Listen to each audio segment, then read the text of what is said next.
Nehemia 5 ayat 19, Ya Allahku, demi kesejahteraanku, ingatlah segala yang kubuat untuk bangsa ini. Anda tahu, Nehemia tidak mengatakannya dari kesombongan hatinya, seperti, lihat saya, Tuhan, saya sangat baik. Tapi dia meminta Tuhan untuk membalasnya menurut semua yang telah dia lakukan, sesuai dengan semua tindakannya. Dia dengan yakin berdiri di hadapan tahta penghakiman Kristus dan mengetahui bahwa dia telah melakukan sesuai dengan kehendak Tuhan dan bukan kepada manusia.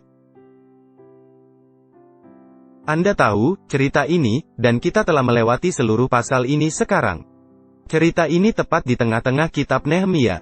Ini adalah kisah yang sangat menarik tentang apa yang terjadi pada masa pembangunan tembok. Anda tahu, sepertinya ada sedikit pengalihan dari pekerjaan dan fokus tema buku ini. Apa relevansi cerita ini bagi kita hari ini? Tahukah Anda bahwa cerita Nehemia paralel dengan zaman kita sekarang? Hanya karena pekerjaan yang Tuhan telah panggil Nehemia untuk lakukan, yang juga Tuhan panggil untuk kita lakukan hari ini. Dan Anda tahu, kita tidak dipanggil untuk membangun kota fisik. Kita tidak dipanggil untuk membangun Yerusalem baru. Tuhanlah yang membangunnya, dan itu akan turun dari surga di akhir zaman. Jadi bukan itu, Dia tidak memanggil kita untuk membangun kembali kota dalam arti sebenarnya, tetapi kita dipanggil untuk membangun dengan cara yang berbeda hari ini. Kita masih dipanggil untuk menjadi Nehemia pada zaman kita. Anda tahu, dalam Yesaya pasal 58 ayat 12, Alkitab mengatakan ini. Yesaya 58 ayat 12, Engkau akan membangun reruntuhan yang sudah berabad-abad, dan akan memperbaiki dasar yang diletakkan oleh banyak keturunan. Engkau akan disebutkan, yang memperbaiki tembok yang tembus, yang membetulkan jalan supaya tempat itu dapat dihuni. Anda tahu, teman-teman, kita dipanggil untuk membangun reruntuhan yang sudah berabad-abad, untuk memperbaiki dasar yang diletakkan oleh banyak keturunan. Untuk memperbaiki tembok yang tembus, dan Nehemia adalah seorang yang memperbaiki celah itu, ada celah di tembok dan dia dipanggil untuk memperbaikinya. Dan bagaimana lagi kita dipanggil untuk membangun hari ini juga? 1 Korintus pasal 3 ayat 9-11. 1 Korintus 3 ayat 9, karena kami adalah kawan sekerja Allah, kamu adalah ladang Allah, bangunan Allah. 1 Korintus 3 ayat 10, sesuai dengan kasih karunia Allah, yang dianugerahkan kepadaku, aku sebagai seorang ahli bangunan yang cakap telah meletakkan dasar. Dan orang lain membangun terus di atasnya. Tetapi tiap-tiap orang harus memperhatikan, bagaimana ia harus membangun di atasnya. 1 Korintus 3 ayat 11, karena tidak ada seorang pun yang dapat meletakkan dasar lain daripada dasar yang telah diletakkan, yaitu Yesus Kristus. Teman-teman, kita harus membangun di atas Yesus Kristus, yang adalah satu-satunya dasar yang benar. Kita dipanggil untuk menjadi Nehemia di akhir zaman ini. Tapi apa yang telah terkikis? Apa yang harus kita bangun? Apa artinya membangun retakan dan memperbaiki tembok? Jika Anda kembali ke Yesaya pasal 58 dan Anda tahu, kita membaca ayat 12, tetapi dalam ayat 13. Kita diberi petunjuk dan pemahaman tentang apa yang harus kita bangun lagi. Yesaya 58 dan ayat 13 mengatakan. Yesaya 58 ayat 13, apabila engkau tidak menginjak-injak hukum sabat dan tidak melakukan urusanmu pada hari kudusku. Apabila engkau menyebutkan hari sabat hari kenikmatan, dan hari kudus Tuhan, hari yang mulia. Apabila engkau menghormatinya dengan tidak menjalankan segala acaramu dan dengan tidak mengurus urusanmu atau berkata omong kosong. Teman-teman, tepat setelah ayat 12, di mana kita dipanggil untuk memperbaiki retakan tembok yang tembus. Satu hal yang harus kita perbaiki yang telah rusak adalah kebenaran sabat. Kita harus membangunnya kembali. Hukum Tuhan telah diinjak-injak. Dan jika kita ingin membangun, jika kita ingin menjadi pembangun di tembok Yerusalem di Sion hari ini, jika kita ingin membangun kembali sehingga kita dapat mendirikan fondasi itu dan kita dapat menyelesaikan pekerjaan di sini pada zaman kita, itu tidak akan tanpa perlawanan.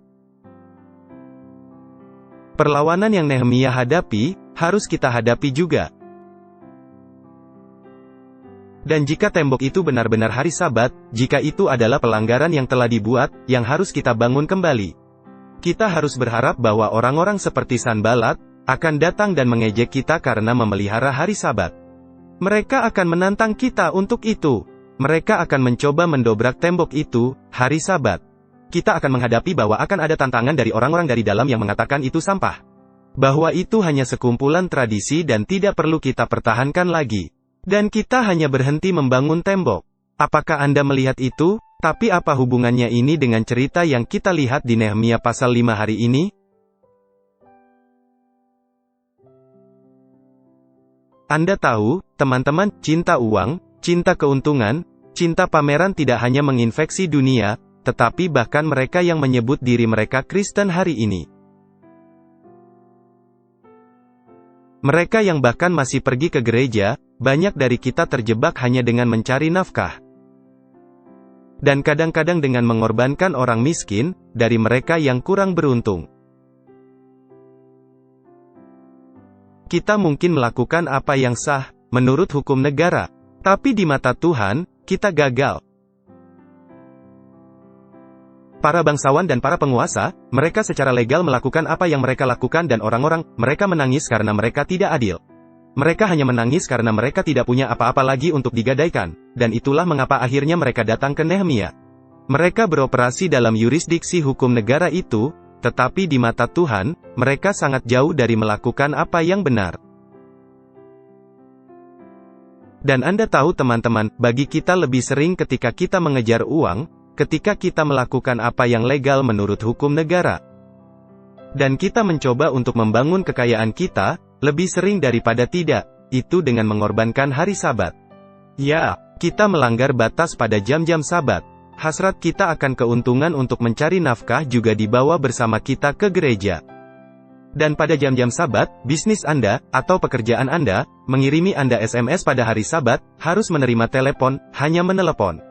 Saya tidak sedang bekerja, saya di gereja, tetapi saya hanya perlu menjawab panggilan ini sangat cepat. Kita pergi untuk rapat pada hari Sabat tepat setelah gereja. Ada orang yang punya bisnis Airbnb yang mengharuskan mereka untuk membuka pintu bagi orang-orang pada hari Sabat, dan kemudian mereka pergi keluar gereja. Mereka berkomunikasi dengan pelanggan mereka pada hari Sabat. Anda tahu, teman-teman, ketika Anda memikirkannya dan Anda menganggap hari Sabat begitu penting. Ada banyak hal yang tidak dapat kita lakukan dan tidak boleh dilakukan sebagai umat Advent hari ke-7. Kita harus sangat berhati-hati, dan Yesaya memberitahu kita, ada lubang di tembok, ada lubang di tembok Sion. 10 perintah Tuhan telah dilanggar dan Dia memberitahu kita, inilah yang harus kita lakukan. Di awal pasal dari Yesaya 58, Dia memberitahu kita bahwa kita perlu. Yesaya 58 ayat 1, serukanlah kuat-kuat, janganlah tahan-tahan. Nyaringkanlah suaramu bagaikan sangkakala. Beritahukanlah kepada umatku pelanggaran mereka dan kepada kaum keturunan Yakub dosa mereka. Teman-teman, itulah tepatnya yang dilakukan Nehemia di pasal 5, ketika dia mendengar tentang ketidakadilan yang terjadi antara si kaya dan si miskin. Dia menjadi marah, dia kesal, dia langsung menuju ke rumah orang-orang kaya, yang makmur, yang memiliki banyak makanan untuk dimakan.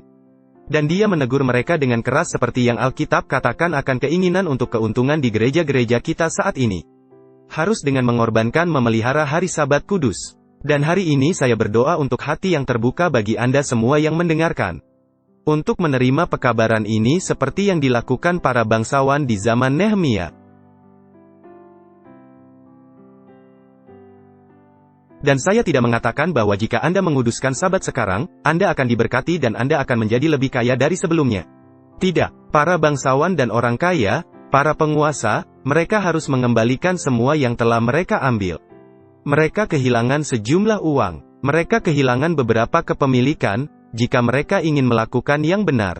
Apakah Anda melihat itu? Hari ini, pagi ini, saya tidak meminta Anda untuk melakukannya.